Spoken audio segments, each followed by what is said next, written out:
से आंख मिला के बात करेंगे और अपने हिस्से की ताकत को, अपने हिस्से के अधिकार को छीन लेंगे। मांगने सिर्फ भीख मिलती है, अधिकार छीनने पड़ते हैं। इसलिए अपनी मुट्ठी ऐसे ऐसे बंद करो मेरे साथ ऐसे। बहुजन समाज में जन्मे सभी संतों, गुरुओं, महापुरुषों को नमन करते हुए क्रांति की धरती शाहजहांपुर, करुणा के सागर तथागत गौतम बुद्ध, संत शिरोमणि सतगुरु रविदास जी महाराज, भगवान वाल्मीकि महाराज, गुरु नानक देव, संत कबीर और समय समय पे इस देश में जन्मे उन महापुरुषों को भी नमन करता हूं जिनमें शिक्षा की जोत जगाने वाले राष्ट्रपिता ज्योतिबा फूले, आरक्षण के जनक छत्रपति साहू जी महाराज और करोड़ों शोषितों को वोट का प्रयोग, वोट की ताकत देने वाले डॉक्टर बाबा साहब भीमराव अंबेडकर और सोए बहुजन समाज को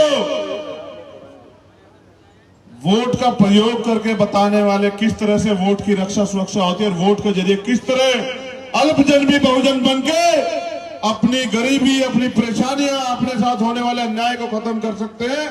ऐसे नायक मान्यवर साहब काशीराम को नमन करते हुए मैं धन्यवाद देता हूं आपका। मैं आपके प्यार को शाहजहांपुर के जिम्मेदार साथियों, मेरी बहनों, माताओं, बुजुर्गों, नौजवान साथियों, मैं जब तक जिंदा रहूंगा शाहजहांपुर का प्रेम आज के बाद नहीं भूलूंगा, मेरा वादा। पूरी जिंदगी में शाहजहांपुर के लोग मैं फर्श पे रहूं या अर्श पे रहूं, पूरी जिंदगी में याद करके देखना, आपके इस प्यार का कर चुका के दूंगा आप लोगों को, मेरा वादा आप लोगों से। लेकिन मुझे आपसे कुछ कहना है और अगर वो बात आप नहीं सुनते, नहीं समझते, तो फिर काशीराम साहब एक बात कहते थे कि जो कौम अन्याय अत्याचार के खिलाफ आवाज नहीं उठाती वो लाशें उठाती। लाशें उठानी पड़ेगी अगर आप निकम्मे, निठल्ले, झूठे इन नेताओं के चक्कर में आते रहे जिन्होंने यहां भोपाल में, मध्य प्रदेश में अन्याय अत्याचार की पराकाष्ठा लिखी है। जो खाते गांव में हुआ, मैं उस दर्द को भूला नहीं हूं जहां मेरे प्यारे भाइयों के साथ अपमान किया गया टीआई द्वारा।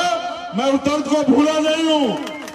मैं हर एक दर्द को अपने अंदर समा के बैठा हूं इस भरोसे के साथ कि अब आने वाले समय में तुम इस दर्द का जवाब वोट के जरिए देके और अपने बीच के लोगों को विधानसभा भेज के मेरी हिस्सेदारी मध्य प्रदेश में सुनिश्चित करोगे।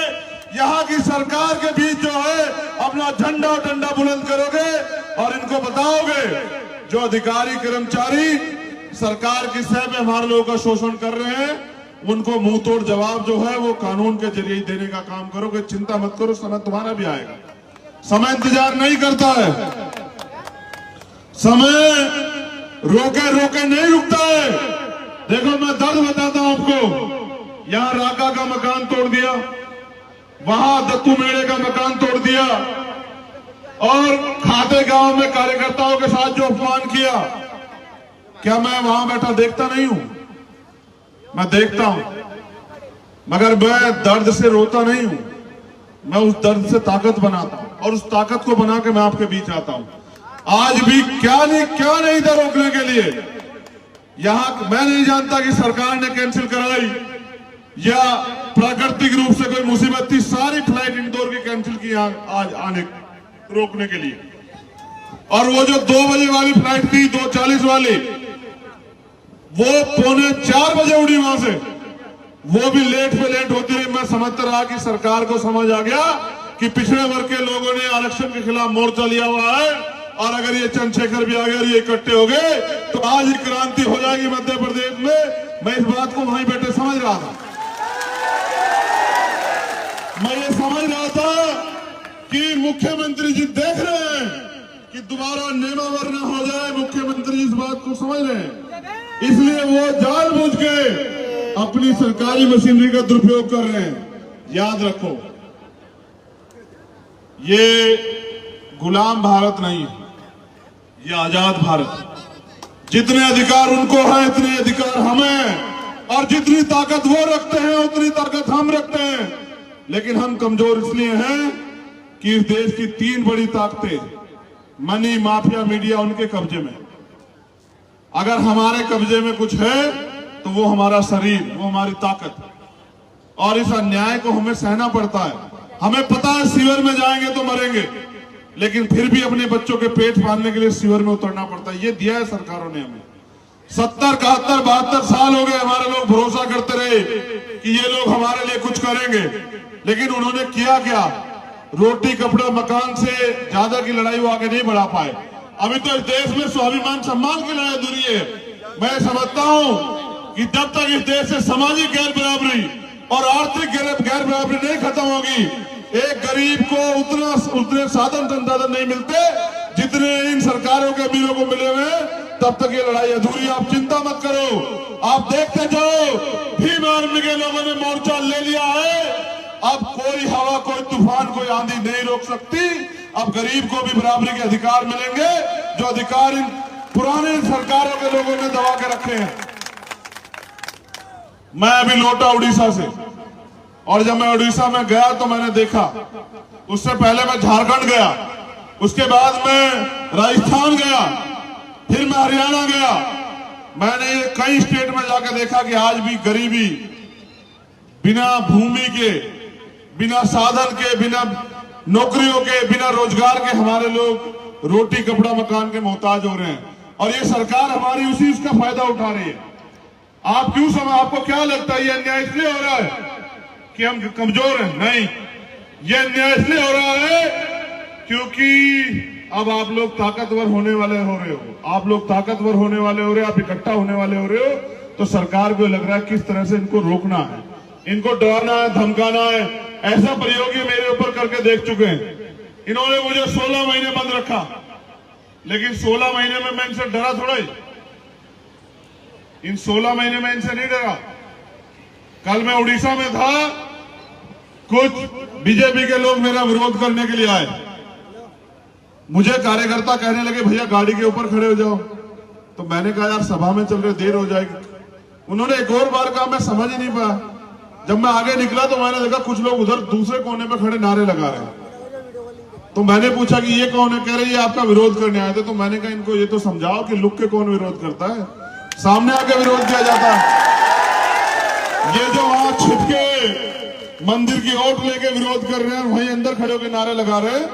अगर भाई इनको कुछ कहना है तो सामने आ जाए, लोकतंत्र है, इनका अधिकार बैठता है। और हो सकता है कि ये सामने आ जाए, और ये अगर दलित, पिछड़े, आदिवासी या अल्पसंख्यक समाज के हुए तो मैं इनको समझा के 15-20 मिनट में भीम आर्मी में शामिल करा दूंगा। इनके और लोग कम हो जाएंगे। आप देखो, ये आजाद भारत है, यहां लोकतंत्र है, संविधान। जब संविधान नहीं था तो राजतंत्र था। राजतंत्र में तलवारों से लड़ाई जीती जाती थी, बंदूकें चलती थी, लाठियां चलती थी। ये लोकतंत्र है, यहां तलवारों बंदूकों से कोई लड़ाई नहीं जीतता है।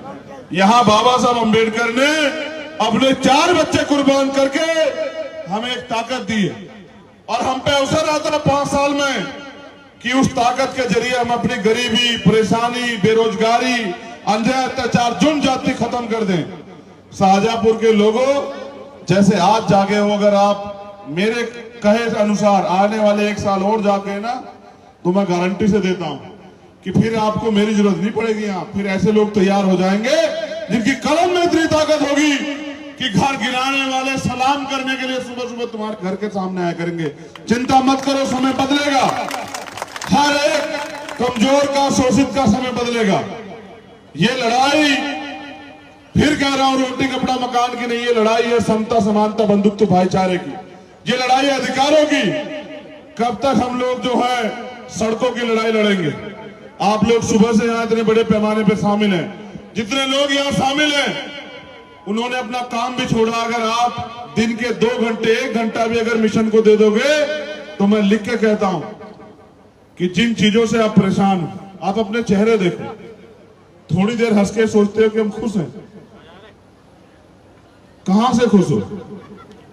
आज भी अमीर का कुत्ता एसी में सोता है और हमारे लोग बिना छत के सोते। कहां से खुश हो तुम लोग? कहां से खुश हो? अगर तुम इसी को खुशी मान बैठे तो मैं क्या करूं? मैं तो ये मानता हूं जब तक इस देश में आर्थिक समानता नहीं आएगी, जब तक गरीब और अमीर बराबर नहीं होंगे और सब लोग बराबर के हिस्सेदार नहीं होंगे, तब तक कहां है हंसी खुशी। क्या बाबा साहब ने अपने 4 बच्चे इसलिए कुर्बान किए थे कि उनकी आने वाली संतानें इस देश में गुलाम हो जाएंगी? मैं तो ऐसा नहीं मानता कि बाबा साहब ने अपने बच्चे इसलिए कुर्बान किए थे। बाबा साहब ने तो अपनी पत्नी को भी ये कहा कि मैं राज रतन की परवाह इसलिए नहीं कर रहा हूं क्योंकि मेरे करोड़ों बच्चे जो है गुलाम हो जाएंगे। लेकिन उनके बच्चों को, उनके मिशन को आगे बढ़ाना चाहिए नहीं बढ़ाना चाहिए? बताओ, बढ़ाना चाहिए नहीं बढ़ाना चाहिए? बताओ। आप गुलामी सहने के लिए पैदा हुए हो क्या? आप जुल्म जाति अन्याय सहने के लिए पैदा हुए हो क्या?